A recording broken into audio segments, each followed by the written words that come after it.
Salut à tous, j'espère que vous allez bien, très content de vous retrouver pour ce petit débrief du match du PSG face à Tottenham. Alors je vous préviens, ce petit débrief va être un petit peu différent. Généralement après le match, je prends le temps de prendre des notes, d'organiser un petit peu le débrief. En gros j'ai écrit un petit peu le débrief et puis je tourne et je fais le montage. Là je vais tenter un truc un petit peu différent, ça va être un petit peu plus décousu peut-être, mais voilà, je vais y aller comme ça franco. Beaucoup moins de montage, donc plus naturel on va dire. Et voilà, on va voir. En tout cas, c'était un match assez compliqué, beaucoup plus que prévu en vrai. Moi j'avais prédit un 3-1 pour Paris, où ça se passait plutôt tranquillement. On mettait un but, deux buts, trois buts, et Tottenham revenait un petit peu à la fin. Je pensais qu'ils allaient beaucoup nous presser au début du match, donc dans les 10-15 premières minutes, qu'on allait avoir un peu de mal à ce moment-là. Et après, voilà, on allait dérouler. C'était pas exactement comme ça que ça s'est passé. En effet, ils n'ont pas fait une Bayern, ils ont décidé plutôt d'attendre et de, par moment, effectuer ce pressing. C'était pas constant. Donc ce qui fait que le match était un petit peu bizarre. Paris n'arrivait pas forcément à vraiment faire son jeu. Et contrairement à ce qu'avait fait le Bayern face à nous il y a quelques semaines, et ce qu'ils ont refait face à Arsenal aujourd'hui, d'ailleurs j'avais le match en double écran, ils ont décidé de pas faire ça, de pas nous presser très haut, de pas nous agresser, nous enlever le ballon rapidement. Ils nous ont plutôt laissé le ballon et ils se sont dit on va juste être bien en place, on va fermer les espaces et on va les attaquer en contre. Et de temps en temps, on va surprendre, bam, on fait un petit pressing, ils s'y attendent pas et on récupère le ballon très vite. C'est d'ailleurs ce qui s'est passé lors du troisième but, donc le deuxième de Kolo Muani. C'était une première mi-temps très compliquée. Comme je l'ai dit, on n'y était pas, on n'avait pas d'agressivité. On n'avait pas d'envie, on était peut-être un peu fatigué. C'était assez bizarre. Je sais pas, j'ai pas retrouvé l'équipe qu'on a d'habitude. En même temps, je me disais peut-être qu'on est en train de gérer un petit peu le match, on gère un peu le tempo, on essaye de pas trop se fatiguer pour finir en trombe à la fin. Mais là, il y a le premier but de Tottenham qui arrive. Et là, tu dis, c'est quand même dommage. En plus, Tottenham n'a pas eu beaucoup d'occasions. Je crois que ce but-là, c'est la première vraie occasion qu'ils ont de tout le match. Et d'ailleurs, les buts qui arriveront plus tard, ce sera sur les seules occasions qu'ils auront, parce qu'ils n'ont pas forcément beaucoup attaqué, mais à chaque fois qu'ils ont attaqué, ils ont été super efficaces. Et dans le foot, c'est ça qui fait la différence. Donc à la fin, ils marquent 3 buts grâce à leur efficacité offensive. D'ailleurs, on en avait parlé dans la preview. Offensivement, ils sont plutôt à l'aise, ils arrivent à beaucoup marquer, ils jouent beaucoup sur les ailes, on l'a vu. Par contre, défensivement, c'est plus compliqué. Et en première mi-temps, ils m'ont surpris justement sur ces phases défensives. Pendant 45 minutes, ils étaient plutôt bons. D'ailleurs, le but de Vitinha doit venir d'un corner et c'est une frappe de longue distance parce que, mis à part ça, c'était compliqué. Notre deuxième mi-temps était bien meilleur, on avait beaucoup plus d'initiative, beaucoup plus de percussions, justement de ballon, ce qui nous manquait en première. En première, on était un peu bridé et en deuxième, c'est bon, on a retrouvé le Paris qu'on aime, comme dirait Willou, le football liquide de Luis Enrique. Et franchement, quand on joue comme ça, on va pas se mentir, il y a peu d'équipes qui peuvent résister à ce football-là, avec autant de surprises, de mouvements, de déplacements, d'appels. C'est très compliqué à gérer pour une défense, et justement, c'est grâce à ça qu'on marque autant de buts. Mais ce qui est bizarre, c'est qu'on n'a pas réussi à le faire pendant tout le match. Comme je l'ai dit en première mi-temps, on l'a pas fait. Je sais pas pourquoi, mais c'est quelque chose qu'on doit réussir à faire constamment, du début du match jusqu'à la fin. Généralement, cette saison, on le fait surtout en deuxième mi-temps. En première mi-temps, c'est plus compliqué. On l'a vu face au Bayern, où c'était très compliqué en première mi-temps. Face au Barça, c'était compliqué, même si on s'impose à la fin. On rebondit surtout en deuxième mi-temps, et notamment à la toute fin du match.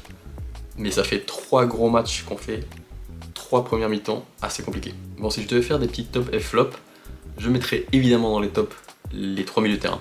Les 3 se sont hyper bien illustrés. Il y en a un notamment qui a mis un triplé. Et franchement, on va en parler parce que ce gars a été encore une fois trop fort. Mais il faut qu'on parle des deux autres, parce que les deux autres, ils sont hyper importants aussi. Ça fait hyper plaisir d'avoir des milieux de terrain aussi complémentaires et qui aiment jouer au foot. Ah, parce que là, quand je repense à l'époque Danilo, l'époque Gana Gueye, l'époque Marquinhos au milieu de terrain, là c'est pas la même chose. Au niveau technique, au niveau ballon, c'est pas la même chose. Donc là, qu'est-ce que ça fait du bien quand même d'avoir un milieu de terrain aussi fort et aussi sur lequel tu peux toujours compter. Même dans les débuts de match difficiles et tout, tu sais que ton milieu de terrain, c'est quand même une sécurité. D'ailleurs, même au niveau comptable, ils ont tous été décisifs aujourd'hui.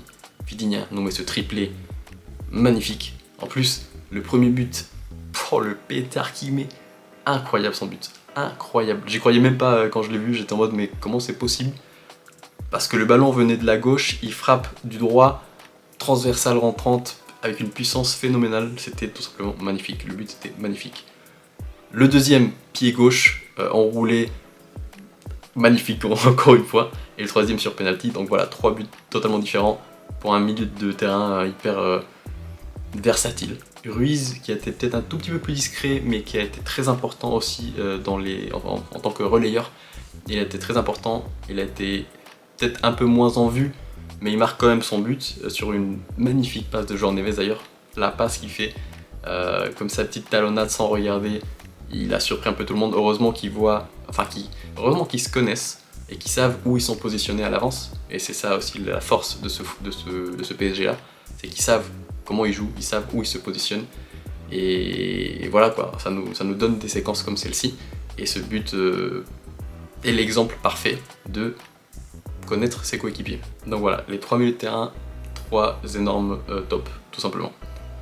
Et s'il faut qu'on parle des flops, là c'est plutôt juste au-dessus, c'est les attaquants, les 3. Il y en a un, donc Djantou évidemment, qui a des circonstances atténuantes. Le pauvre, il a 18 ans, c'est son premier match titulaire en LDC.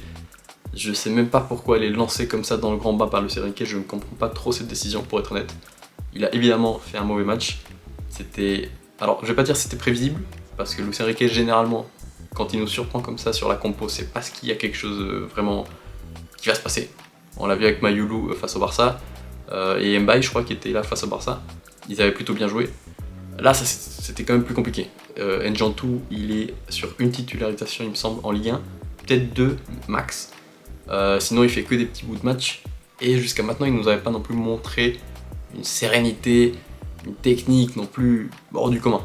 Donc pour la Ligue 1 c'est bien de le tester pour l'instant, il faut qu'il joue de plus en plus, mais de le lancer comme ça en tant que titulaire sur un match qui est quand même relativement important face à Tottenham, ça me paraissait peut-être un petit peu grand, un petit peu haut pour lui. Ensuite Barcola, j'ai l'impression de dire la même chose à chaque fois. Niveau technique, ça a été compliqué aujourd'hui, peu de percussions, j'ai l'impression qu'il ne fait pas peur à l'adversaire. Je sais pas si vous voyez ce que je veux dire, généralement les ailiers, quand ils ont le ballon et qu'ils sont devant le défenseur, ils leur font peur. Le défenseur il a peur de se jeter parce qu'à tout moment, bam, l'ailier il part et c'est fini. Là j'ai l'impression qu'avec Barcola c'est pas ça. Avec Barcola c'est souvent soit des tentatives ratées, soit des passes en arrière. Le défenseur il est tranquille quoi. Et puis Kvara encore compliqué. Depuis le début de saison je le trouve vraiment moins bien. Il y a quelques matchs ici et là qui sont plutôt pas mal, plutôt encourageants, mais de façon générale je le trouve vraiment en dessous cette saison. J'espère que c'est que temporaire parce que si on a cette attaque là comme ça jusqu'à la fin de la saison ça va être compliqué quand même. Donc ouais, le trio d'attaque de façon générale, gros flop. On a besoin quand même de beaucoup plus si on se retrouve face à une adversité, notamment en défense, qui est plus solide, comme celle du Bayern par exemple, on a quand même besoin de plus. C'est là où le manque de Doué et de Dembélé se ressent.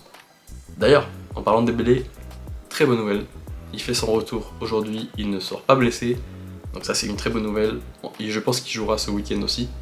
Normalement c'est un peu le protocole de reprise habituel. On espère que tout va bien se passer, mais en tout cas aujourd'hui il a touché le ballon, et d'ailleurs il aurait pu faire une belle passe décisive sur Ramos, malheureusement il rate un petit peu sa passe, il aurait dû la mettre un tout petit peu plus loin. Mais bon c'est quand même encourageant de le revoir sur le terrain, et voilà, on va voir par la suite, j'espère qu'il ne se reblessera pas. Sinon je suis quand même très content pour Pacho, qui met son deuxième but avec le PSG, deuxième but tout simplement en LDC. Voilà, le gars il choisit que les gros matchs. Tant mieux, j'espère que ça restera comme ça. Et puis la défense quand même assez fébrile encore une fois, de façon générale. Je les ai pas vraiment trouvés hyper sereins. Chevalier, encore une fois, je suis pas hyper convaincu. Je lui trouve un peu les mêmes problèmes qu'à Donnarumma, pardon, à son époque. Je le trouve pas du tout serein sur les sorties aériennes. Sur sa ligne, il est généralement assez bon, mais il est pas hyper rassurant non plus. Mais ouais, c'est généralement lorsqu'il faut sortir chercher le ballon, il est souvent en retard, ou alors il se tape contre un défenseur ou contre un attaquant. il faut qu'il commence à s'améliorer sur ça parce que ça peut nous coûter des buts importants. D'ailleurs, j'allais oublier, mais dernier petit flop, j'aimerais mettre Hernandez pour son carton rouge à la fin, totalement inutile et stupide.